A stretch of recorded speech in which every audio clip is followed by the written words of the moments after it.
అబద్ధం, ఏది మాట్లాడిన అబద్ధం అండి. నేను కాస్మెటిక్ ఛార్జీలు పెంచేసినా అని చెప్పని జబ్బలు దరుచుకుంటా ఉండు గురుకుల విద్యార్థులకు. నువ్వు జూన్లోనో జూలైలోనో జీవో ఇచ్చినావు, గుండె మీద చేయబెట్టుకో, పెద్దమ్మ గుడి దగ్గర పోదాంపా, వస్తాం. నువ్వు కనుక జూలైలో జీవో ఇచ్చినటువంటి వెంటనే కనుక కాస్మెటిక్ ఛార్జీలు ఇస్తే నీ కాళ్ళు మొక్కిపోతా నేను వచ్చి అక్కడనే పెద్దమ్మ గుడి దగ్గర, ఆ తల్లికి మొక్క నీకే మొక్తా. కాస్మెటిక్ ఛార్జీలు పెంచినా అని చెప్పని నువ్వు డిసెంబర్లో జబ్బలు దరుచుకుంటున్నావు రేవంత్ రెడ్డి. ఎప్పుడు జీవో ఇచ్చినావు నువ్వు? ఎప్పటి నుంచి కాస్మెటిక్ ఛార్జీలు ఇచ్చినావు? ఎప్పటి నుంచి మెయింటెనెన్స్ ఛార్జీలు ఇచ్చినావు? ఎప్పటి నుంచి నువ్వు వాళ్లకు స్కాలర్షిప్లు అన్నీ కూడా ఇవ్వవలసిన పెండింగ్ బిల్లులు ఇచ్చినావు? నువ్వు లేట్ చేయడంతో 5 నెలల పాటు గురుకులాల్లో కలుషితాహారమైంది, గురుకులాల్లో చావులైనవి, గురుకులాల్లో అస్వస్థులైనరు. దాన్ని కప్పిపుచ్చుకోవడం కోసం ఇవాళ కేసీఆర్ గారి పైన బట్టగాల్చి మీద వేస్తుంటే మళ్ళా ఎక్కడ అబద్ధం ఇది? మొత్తం సంవత్సర కాలంలో the interest amount paid by the government of Telangana is 15,000 crores, not more than that. 15,000 కోట్ల 15,152 కోట్లు. ఏం చెప్తా ఉండే రేవంత్ రెడ్డి? సంవత్సరానికి 6,500 కోట్లు గతంలో ఇంట్రెస్ట్ కట్టేది ఉండే, ఇప్పుడు నెలకు 6,500 కోట్లు కడుతున్నారు. అరే ఇంత అబద్ధం ఉంటుందండి? మిస్లీడింగ్ ద అసెంబ్లీ అండి, ప్రివిలేజ్ మోషన్ అది. కోర్టులు అంటే గౌరవం లేకపోయా, అసెంబ్లీ అంటే గౌరవం లేకపోయా, రాజ్యాంగం అంటే గౌరవం లేకపోయా, ప్రజలంటే గౌరవం లేకపోయా. ఏమైనా ప్రత్యేకమైనటువంటి ఒక రాజ్యాంగం ఉంటే చెప్పరి, దాన్ని మేము కూడా అన్వయించుకుంటాం. ఇక విష్ణు రామచంద్రారెడ్డి లెక్క అనుల రేవంత్ రెడ్డి అని చెప్పని అదే రాజ్యాంగం అని మేము కూడా ఇక జై రేవంత్ రెడ్డి అని తిరుగుతాం. మరిగా చాలా దుర్మార్గమైనటువంటి రీతిలో వ్యవహరిస్తున్నారు రేవంత్ రెడ్డి గారు. మీరు సంవత్సరం అయిపోయింది, ఇంకెన్ని రోజులు ఉంటారో మీకు తెలియదు. ఢిల్లీలోకే ఎరక, వాళ్ళకు కూడా ఎప్పుడు కిరిమి తిరిగితే అప్పుడు నువ్వు పోతావు. But you cannot destroy the constitutional institutions, you cannot sabotage the traditions of the democracy.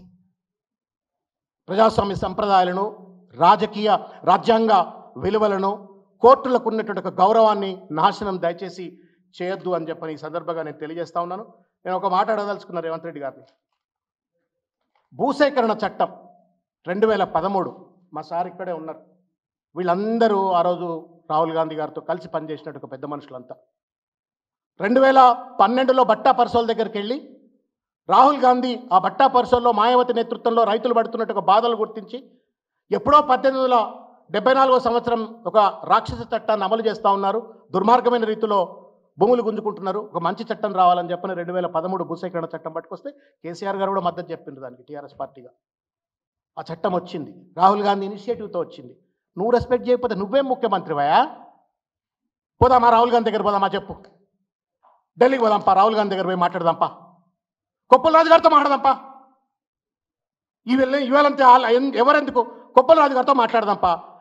ఈ Koppula Raju garu says that you are right, నువ్వు 2013 చట్టాన్ని అమలు చేయకపోయినా పర్వాలేదని అంటే ఈ చర్చ లేదు, వదిలిపెట్టిపోదాంపా. ఎంతోమంది రక్తం ఉంది ఇందులో, ఆ చట్టంలో ఎంతోమంది ఆర్ద్రత ఉంది, ఎంతోమంది ఆలోచన ఉంది, ఎంతోమంది కష్టం, స్పిరిట్ ఉంది, థాట్ ఉంది. నువ్వు దాన్ని ఒక కాంగ్రెస్ పార్టీ ముఖ్యమంత్రిగా దాన్ని అమలు చేయకుండా రైతుల పాలిట రాక్షసంగా వ్యవహరించి దాన్ని అసెంబ్లీ వేదికగా సమర్థించుకుంటూ వాళ్ళని సుపారీ కిల్లర్స్గా అని చెప్తావు. ఎంతవరకు న్యాయం రేవంత్ రెడ్డి అని చెప్పని ఈ సందర్భంగా నేను ప్రశ్నిస్తూ చివరికి ఒకటే ఒక విషయం చెప్పదలుచుకున్నా. నాయకుడికి సహానుభూతి ఉండాలి. ఎంపతి లేని నాయకుడు కాదు. పదవులు ఉంటాయి పోతాయి, కానీ మనం ఉన్నా లేకున్నా మన గురించి ప్రజలు ఏమనుకుంటారు అనేటువంటి అంశం ముఖ్యమైనటువంటి విషయాన్ని గుర్తుపెట్టుకోవాలని దయచేసి అసెంబ్లీని కోట్లను తప్పుదే పట్టించే వేదికగా కాకుండా, ప్రజలను అబద్ధాలకు చెప్పి తప్పుదోవ పట్టించేటువంటి వేదికగా కాకుండా ప్రజాస్వామ్యాన్ని గౌరవించేటువంటి వేదికగా వాడుకోవాలని మేము తప్పనిసరిగా నిన్ను ఎండగడతాం. నువ్వు ఎన్ని కేసులన్నా పెట్టు, నువ్వు ఏమన్నా చేయి, నిన్ను వదిలిపెట్టే ప్రశ్న లేదు. ఎట్టి పరిస్థితుల్లో నేను వదిలిపెట్టాం, నీ ఎంబడి పడతాం. That is our job. నువ్వు అదే పని చేసినావు కదా. కాకపోతే నీకు మాకు తేడా ఏంటంటే నువ్వు ప్రెస్ మీట్ పెడతావు, 2 రోజులు ప్రెస్ మీట్ పెడతావు, 3వ రోజు ఏమవుతావో తెలియదు, ఆ అంశం ఎక్కడ పోతుందో తెలియదు. ఇక కానీ మేము ప్రెస్ మీట్ పెడితే ప్రజల కోసమే, ఉద్యమం చేపడితే ప్రజల కోసమే. అది హైడ్రా బాధితులైనా, మూసీ బాధితులైనా, గురుకుల బాధితులైనా, జీవో 46 బాధితులు, 49 బాధితులైనా, 29 బాధితులైనా, గురుకుల విద్యార్థులైన ఎవరైనా ప్రజల కోసం కొట్లాడతాం. నువ్వు చేసేటువంటి తప్పిదాలను తప్పనిసరిగా ఎండగడతామనే విషయాన్ని తెలియజెప్తూ ముగిస్తాను. Thank you.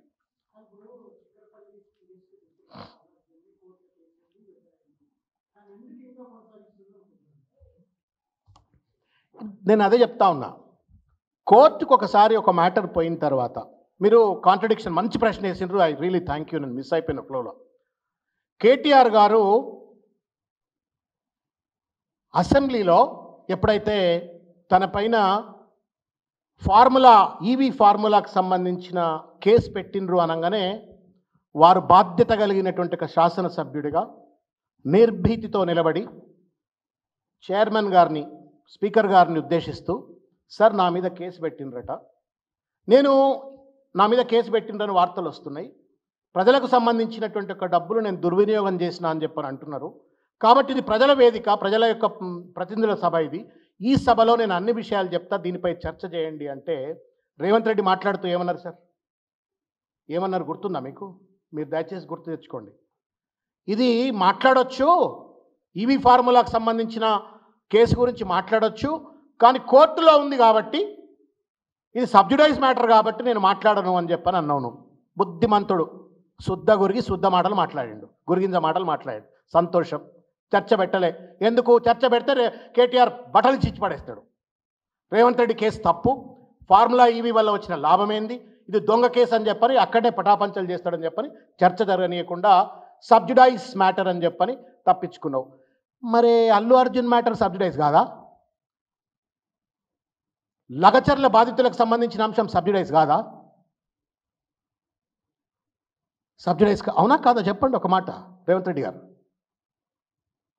To discuss about EV formula case, race case in the assembly prevents you that the matter is in the high court. How dare that you pick up a case, most controversial, sensational, whole country is looking at that case. ఆ కేసును కోర్టును తప్పుదోవ పట్టించే విధంగా నువ్వే ఆరోపణ చేస్తావు, నువ్వే న్యాయవాది అయిపోతావు, నువ్వే శిక్ష విధిస్తే విధంగా కోర్టును తప్పుదోవ పట్టించే విధంగా ఎట్లా మాట్లాడతావు? లగచర్ల బాధితులు ఇంటరిమ్ బెయిల్తో బయటకు వస్తే వాళ్ళు దొంగలని చెప్పని నువ్వెట్లా నిర్ధారిస్తావు? వాళ్ళు సుపారీ గ్యాంగ్ అని చెప్పని నువ్వెట్లా నిర్ధారణ చేస్తావు? మరి ఇక కోర్టులు ఎందుకు? మరి మూసేసుకుందాం పారి. కోర్టును మూసేసి రేవంత్ రెడ్డి కోర్టు అని మీ మీ మల్కాజిగిరి పార్లమెంట్ ఆఫీస్లో ఓపెన్ చేయి. ఆడ నువ్వే కూర్చో, నువ్వే ఇక అన్ని తీర్పులు ఇచ్చేయి, ఇక అయిపోతుంది. డ్రామా జరిపిస్తా ఉండే. అందుకే అన్న విక్రమ్ అపరిచితుడు తలదంతా ఉన్నాడు. ఇక రాము రీమో రెండున్నారు రేవంత్లో. నేను ఒకటే చెప్తా ఉన్నా, మీరు గతంలో కూడా నేను ఇంతకుముందు చెప్పిన మీకు, నేను సీరియస్గా హైడ్రా మీద కథను నడిపిండు. నాగార్జున ఇల్లు కూల్చిండు, అదా ఎన్కన్వెన్షన్ కూల్చిండు, తర్వాత పేదోళ్ళ ఇండ్లు కూల్చిండ్రు. ఒక్కదన్న పెద్దోని బంగ్లా కూల్చిండా చెప్పరి? చెరువులలో ఉన్నటువంటి ఒక హై రైజింగ్ టవర్లు, బడా బాబులు, నేను పేర్లు చెప్పదలుచుకోలేదు, ఒక్కడదన్నా బడా బాబుది కూల్చిండా? ఎందుకు కూల్చలేదు? మళ్ళీ అదే ఆయన హైడ్రా కమిషనర్ వచ్చి ఆల్రెడీ కట్టిన వాటిని కూల్చాము, ఉన్నోళ్ళని కూల్చాము అని చెప్పని డ్రామాలు చేసి వెళ్ళిపోతాడు. అంటే ఏం జరిగిందన్నట్టు? రేపు పొద్దుగాల కూడా ఇప్పుడు ఏమన్నాడు? నేను ఎట్టి పరిస్థితుల్లో, అప్పుడు కూడా అన్నాడు, ఎవరిని వదిలిపెట్టా, నేను కృష్ణుడిని అని కథలు పడ్డాడు. కృష్ణుడు చేసిన పని చేస్తున్నాను కథలు పడ్డాడు. ఉన్నోడికి ఏమో నోటీసులు ఇచ్చిండు, లేనోని ఇండ్లు కూల్చిండు. ఇంకా అసలు పెద్ద వాళ్ళు అయితే వాడిని మొదలుపెట్టిండు. వాడు దొరల లెక్క, వాళ్ళు బలాదూరు లెక్క, వాళ్ళు చెరువుల్లో ఇండ్లు ఉన్నాయి, వాళ్ళని వదిలిపెట్టేసిండు. ఇప్పుడు కూడా అంటున్నాడు, no benefit show to any film industry, నేనున్నంతకాలం ఒక్క బెనిఫిట్ షో లేదు అంటున్నాడు. మరి రేపు నిజంగానే మళ్ళీ రేపు పొద్దుగాల షో నడుస్తుంది. ఎట్లా నడుస్తుంది, ఎందుకు నడుస్తుందో ఇక మీరే అర్థం చేసుకోండి, అంతకంటే ఎక్కువ చెప్పదలుచుకోలేదు. సినిమా ఇండస్ట్రీని కాళ్ళ దగ్గరికి తెచ్చుకునే చిల్లర ప్రయత్నంలో భాగంగా ఇవాళ అల్లు అర్జున్ టార్గెట్ చేస్తూ తానేదో పెద్ద హీరో, నేషనల్ లెవెల్లో డిస్కషన్ జరగాల. ఇవాళ దేశంలో కాశ్మీర్ టు కన్యాకుమారి, పుష్ప 2 మీద చర్చ, అల్లు అర్జున్ మీద చర్చ. అటొంటోనే జైల్లో పెట్టిండేటంటే వీడంత పెద్దోడు అని చెప్పని అనుకోవాలని ఒక చిల్లర ప్రయత్నం. ఇది నేను there is a concept called in psychology, మళ్ళీ కూడా చెప్తా, డ్యూపింగ్ డిలైట్ అంటారు.